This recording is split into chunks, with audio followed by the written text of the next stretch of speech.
Hey guys, welcome back to Culture Cantina. I'm one of your hosts, Rocky Kari. And I'm Shrikari. And today we are reviewing Disney Pixar's Soul. So Soul is the newest Disney Pixar movie. It was originally going to be released in theaters, but because of the pandemic with COVID, it was released directly onto the streaming platform Disney+. It is free for all users of Disney+. You do not have to pay an extra premium like you did for the live-action Mulan movie. So yeah, Thank God. If you have a Disney+ account, you have access to Soul. So Soul is directed by Pete Docter and Kemp Powers. It is the 14th, 15th Disney. Dude, I think it's like more than 20 now. Wow. It's more than 20. Yeah, it is 20 plus of Disney Pixar, their movie. The main character, his name is Joe, and he is a struggling musician teacher who has a dream of a bigger goal of becoming a renowned musician.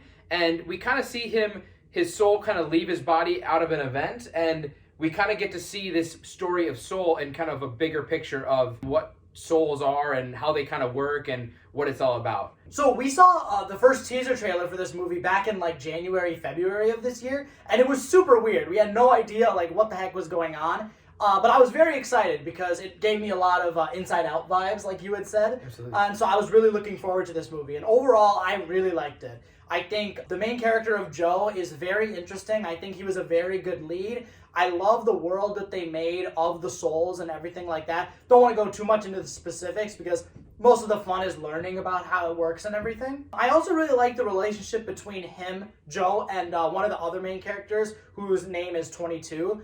I really liked their chemistry. I'm a fan of Tina Fey as an actress, but I actually didn't really like her casting as 22. I wish that it was a more childish voice than the voice of Tina Fey. But I mean, it was still all right. Jamie Foxx, however, did an incredible job as the main character, Joe. The animation is top notch. The music is amazing. And I would say that the last 30 minutes of this movie were the best part of the movie. At the beginning, I felt confused as to where it's going, but by the end, the last act of the movie, it really all came together, and I really, really liked this movie. Yeah, for me, like, I was excited about Soul, but I was like, I'll probably watch it later on, like, not like day one when it's out on Disney+.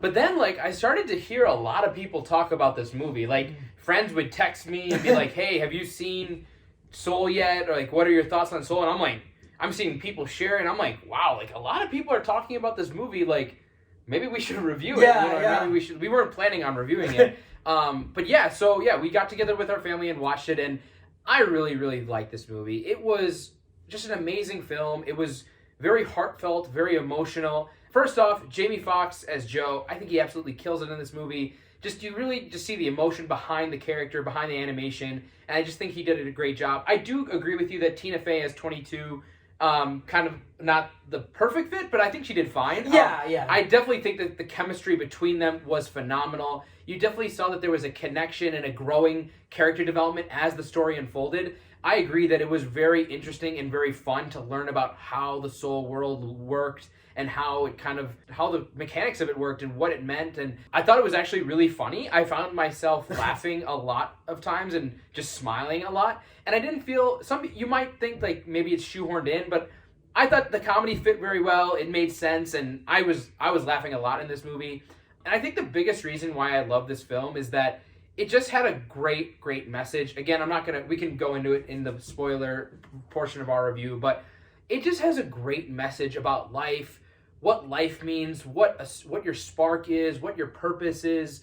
It really made me reflect on not only the characters in the movie's life, but my own, and kind of, you kind of think about how to be a better person and just what it means to live. And it's just a beautifully done movie. I was seeing things that and I felt that it was more tailored to adults than kids. I think kids can definitely watch it and enjoy it, but I think adults can have a really interesting and unique experience with this film. And another thing is, we talked about this movie a lot after we finished it. Like, it actually was a really in-depth discussion, and we had a fun time talking about it. Because, sorry to cut you off, but No, one thing that I think is cool about the movie is that it asks a lot of questions, but it doesn't give all the answers. Absolutely. Not like other Pixar movies where they ask very good questions, but they do give you the answers by the end. But this one, it kind of forces you to talk about it, which is awesome. But for kids, that might be a struggle. But for adults or older people, it's really fun to talk afterwards. Yeah, no, that's a great point. Yeah. And like the crazy thing is, we both were like, I'd love to watch. I mean, I would love to watch this film again. Yeah, I think it would be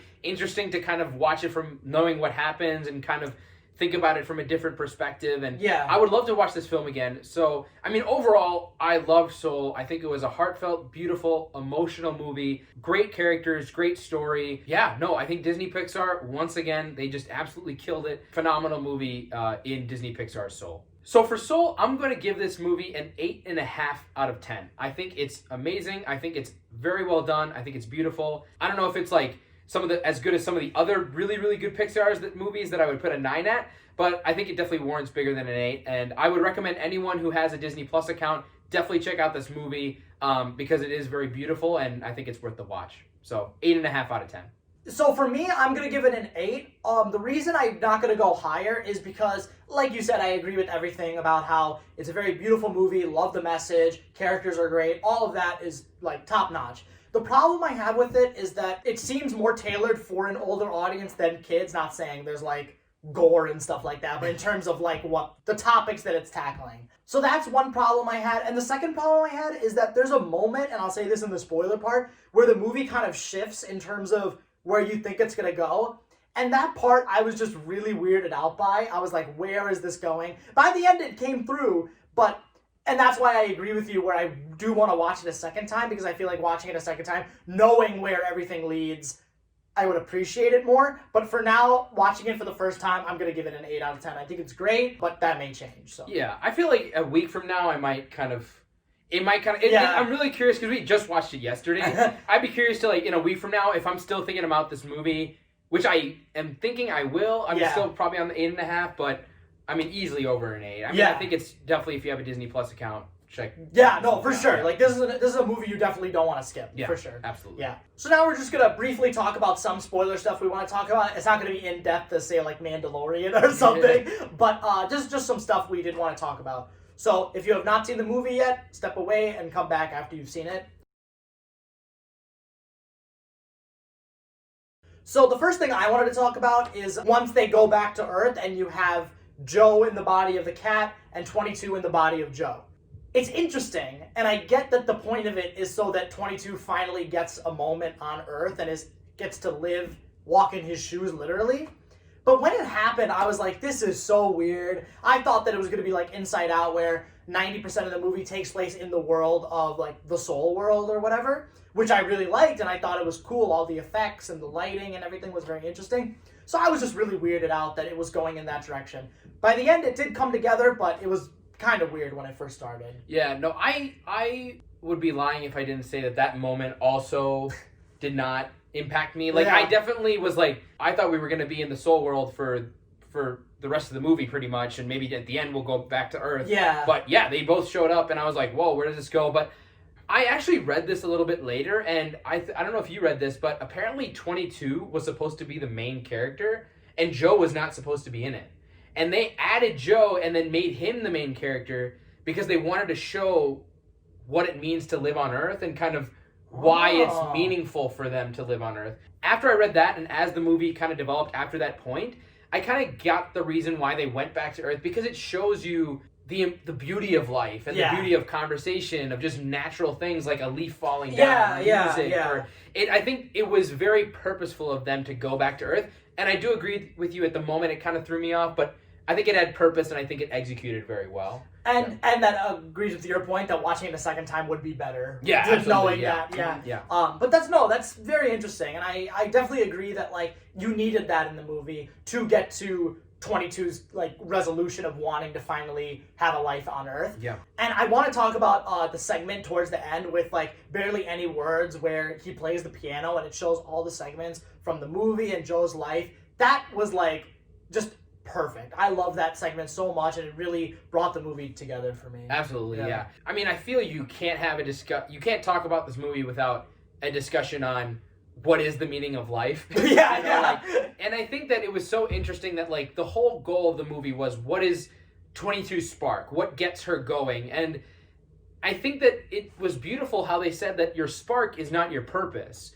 That, okay, you might have a spark to kind of get you jump started, or, you know, you have a kind of a really something you're very passionate about, But that's not your life. You're not defined by your career. You're not defined by your interests. Your interests. You're defined by how you treat people. What are your conversations like? How do you respect people? And I think that the movie makes you really realize that it's not about, getting bogged down on things and like worrying about things. It's just living your life. And the definition of living your life, which I think this movie teaches, is just be a good human being and just enjoy every single minute that you have. And I know it's super cheesy, but the movie does it well. They do it so well. Yeah. So I think that is just a beautiful thing. It just makes you really reflect on your own life. And the fact is that if you're watching this, including us, we have more time on this earth. Let's not waste it. Yeah. So I think that is a beautiful meaning for the movie. And I think that that's a very important message in the year 2020, especially ending 2020 with that message. This year's affected a lot of people and really damaged hate to be cheesy, but damaged our souls in terms of what are we doing? Is the path we're going on the right paths? So this was a very important movie to come out. We were all before this movie. We were all in that deserted area. Yeah. Lost souls. and then we're found. The pirate ship is saving us. And it's so cool about the lost souls because it's you can be so passionate about something that you become lost in it. Yes. And that's where Joe was in the movie. So the movie's saying that there's a perfect balance in between living your life carefree and having passions and having that spark. So these are heavy topics. Yeah. Philosophers have written articles and articles about this. So Pixar tackling a movie on this is crazy and awesome that they did it. I feel like just anyone can relate to this movie. There's a reference or there's a character or there's a moment where you had some experience in your life that can connect to that moment in the movie. And I just think that that's a beautiful way to just present it. To just be so diverse and hit so many layers in just a concise story that kind of does do a lot of structuring and has to go through different worlds and things like that. But it just does it in a very beautiful way. And you guys just kind of sit back and just very happy. I love how this movie had a very Inside Out feel. The director, Pete Docter, he literally directed Monsters, Inc., Up, and Inside Out. Crazy. And now he's got Soul. Pete Docter, keep doing what you're doing. But it's just great messages and it's just very well done and it's very emotional and good characters. So overall love this movie. Did you think he was going to get a chance to go back to Earth? Yeah. If this wasn't a kid's movie, I thought he would die. I think it had spoiler for Toy Story 3. I thought it was it felt like a Toy Story 3 moment where I was like, wow, he's just going to go to the great beyond. That's it. But no, they opened the door and he went back. Yeah. So it was just interesting. I thought he was gonna.